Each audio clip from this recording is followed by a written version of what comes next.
চীন রাশিয়ার নেতৃত্বাধীন ব্রিক্স জোট যদি বৈশ্বিক বাণিজ্যের জন্য নতুন মুদ্রা চালু বা প্রচলিত মুদ্রার বিকল্প ব্যবস্থা গ্রহণ করে, তাহলে জোটের সদস্য দেশগুলোর উপর শতভাগ শুল্ক আরোপ করবে যুক্তরাষ্ট্র।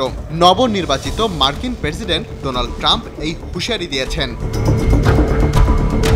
শনিবার ট্রুথ সোশ্যাল প্ল্যাটফর্মে পোস্ট করা এক বার্তায় ট্রাম্প জানান, মার্কিন ডলার থেকে ব্রিক্স দেশগুলোর দূরে সরে যাওয়ার চেষ্টা আর সহ্য করা হবে না। অন্যথায় তারা শতভাগ শুল্কের সম্মুখীন হবে এবং যুক্তরাষ্ট্রের বাজারে প্রবেশাধিকার হারাবে।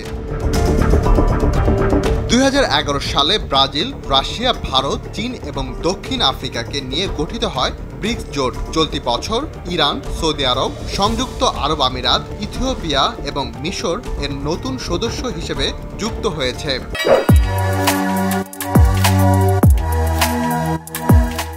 দক্ষিণ আফ্রিকার পররাষ্ট্রমন্ত্রী নালেদি প্যান্ডর জানিয়েছেন, 34টি দেশ এই জোটে যোগদানের আগ্রহ প্রকাশ করেছে। আগ্রহীদের তালিকায় রয়েছে বাংলাদেশও।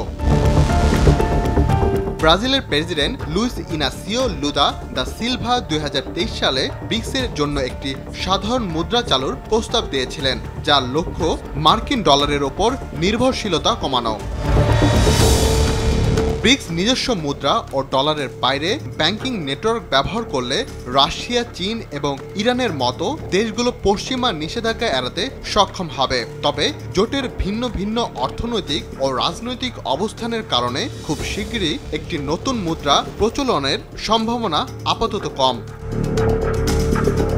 চীন ও রাশিয়ার জন্য ব্রিক্স অত্যন্ত গুরুত্বপূর্ণ, কারণ তারা এই জোটকে যুক্তরাষ্ট্রের বৈশ্বিক নেতৃত্বকে চ্যালেঞ্জ করার প্ল্যাটফর্ম হিসেবে দেখছে।